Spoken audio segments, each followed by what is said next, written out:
Hi, welcome to Box on the Box Rock and Celluloid, Bop Brat for short.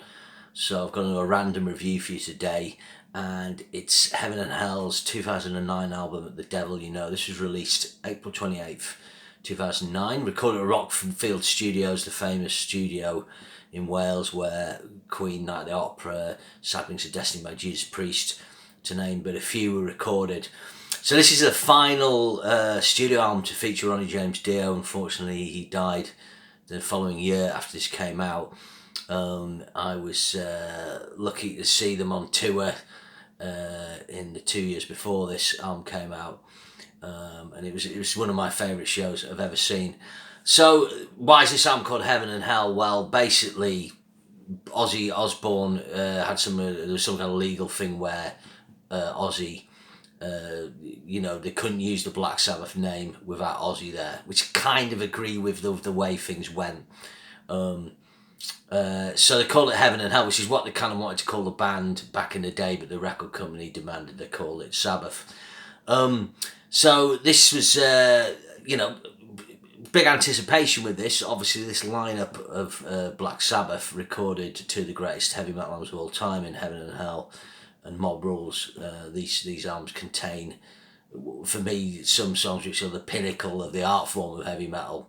If you want to know what heavy metal sounds like, what it can be with the right musicians in place, I think those two albums illustrate that.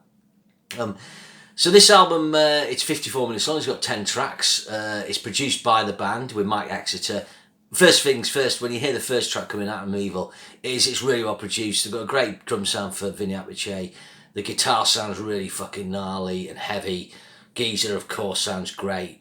And Ronnie is in fine form for a gentleman his age, and at this point he was 67.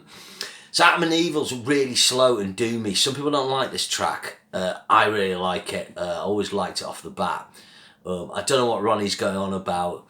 It seems to be something to do with the Garden of Eden, something like that. But it's really dark, really intense. I think it's a great opener. And then track 2 is Fear. This has got another really evil riff, bit more up tempo. Ronnie giving it full biblical metal singing. Good, again, really good, really like it. Probably like it as much as Adam Evil.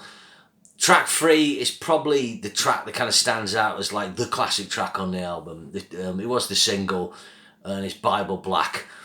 And I think, the fact that the band can pull off a track like this and Ronnie can pull off a vocal like this with his intensity at this stage was really, really cool. 6 minutes 29.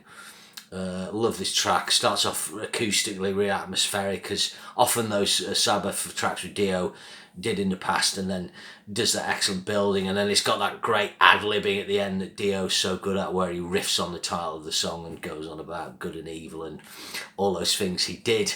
And then you got Double the Pain. This is like sort of one of the secret weapons of the album. This is really got an evil fucking riff opening by Tony with Geezer plays on the bass. It's really intense. Ronnie's on fine form. Double the Pain, really good. So off the bat, the first 4 tracks are really, really cracking. I would say compared to Dehumanizer, they're more melodic. Dehumanizer is a very angry album. We should just say that these tracks are really good. I really like it. This album's never going to compete with Heaven and Hell or Mob Rules. The way to approach this is I just want to hear these guys playing some good metal, and I think it more than fits the bill. So I suppose what would finish side 1 of a regular LP is Rock and Roll Angel. I think the lyrics kind of let this down a little bit, but it's got some nice clean bit. It's got a heavy sort of riff, nice sort of Mixolydian melody on the octaves. So this is kind of a 6 or 7 out of 10 for me.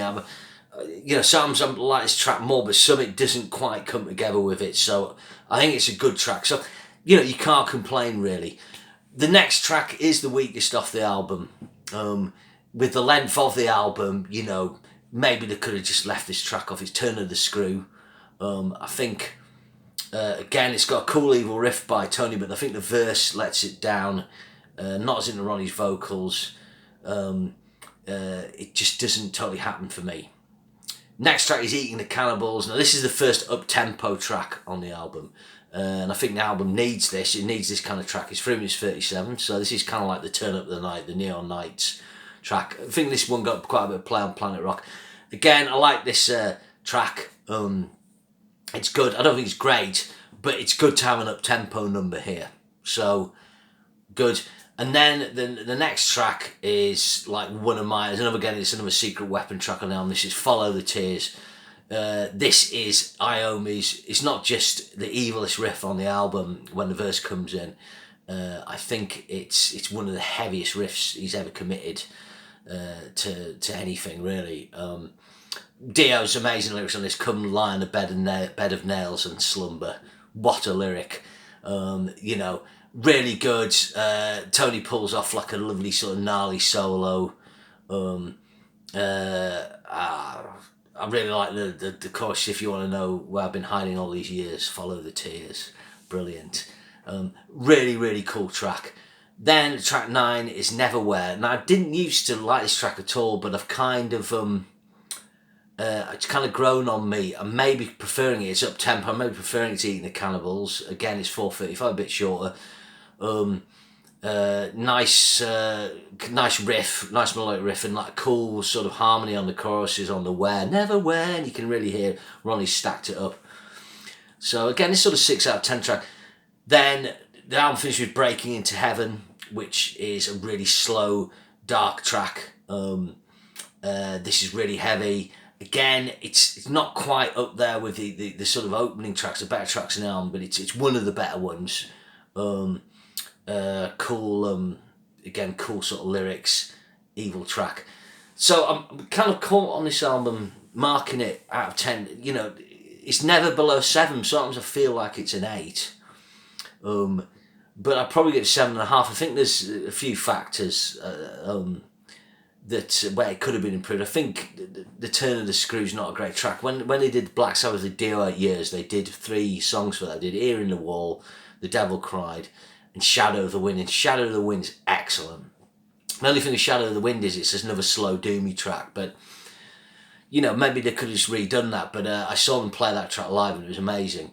So that might have been an option. But I think the decision to have 2 up-tempo tracks near the end, it really needed, on the running order, Eating the Cannibals earlier on. They maybe could have had Eating the Cannibals like track 4, something like that. Now have Double the Plane, Rock and Roll Angel. Keep Neverwhere near the end. Move Turn of the Screw, have Follow the Tears earlier on. Something like that, just to tweak it. But, you know, I think there was, if Ronnie had survived, they maybe would have, you know, hopefully done another album. That may have been better. They may have, you know, they've reconnected on this, toured, and that's always a good thing. Obviously, Sabbath got back together with Ozzy, but what was not put out at the time, the only reason that happened was because Ronnie had died. You know, they were having a really good time. They were touring, they were happy. Ronnie died. They did the tribute gig with Glenn Hughes and John singing at a festival. I think it was some Power Rock, Planet Rock or something. And then, you know, obviously the Ozzy thing happened. But I'm not really into the 13 album. I think this is better. So yeah, and the old music and blabbermouth and things like that are giving it sort of 8 out of 10, 9 out of 10. Metacritic 63. So my mark's in the ballpark. This is definitely worth checking out. And Ronnie left us on a high, in my opinion. Shame he couldn't go on, but check it out. Heaven and Hell, The Devil You Know. Thanks very much. Remember to share and subscribe.